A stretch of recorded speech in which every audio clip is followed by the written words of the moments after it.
Hello guys, nakakita ako ng coins sa mga lumang coins namin. 5 piso, 1975. Yan guys, 1975. 5 peso coin yan. Ang presidente dito ay si Ferdinand Marcos.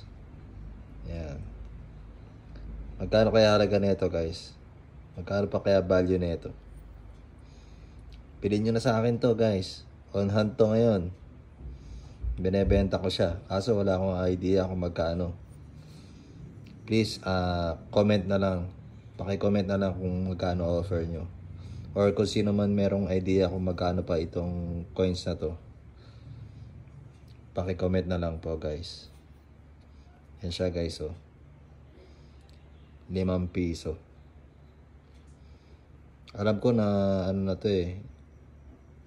Alam ko may presyo to eh. Ayan Saka ito yung pecha na dineclare niya yung martial law. September 21, 1972. Martial law time yan, diba guys? Andito nakasulat siya. Ayan. Ferdinand Marcos po yan guys. Ayan Baka meron kayo idea kung magkano to guys. Paki-comment na lang guys. And kung sino man interesado guys, presyohan nyo na.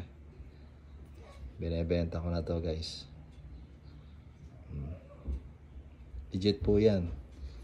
Ito po size nya Makita nyo po yung size nya. Ito 10 pesos to. Mas malaki siya sa 10 peso. Ayan guys.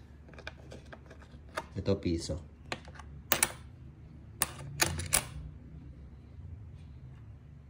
Ayan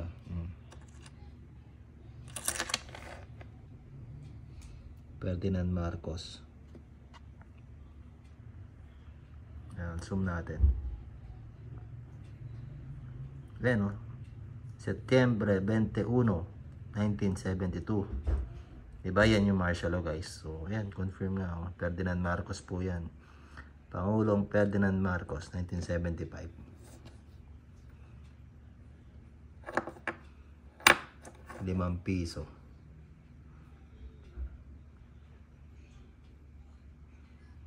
Ayan guys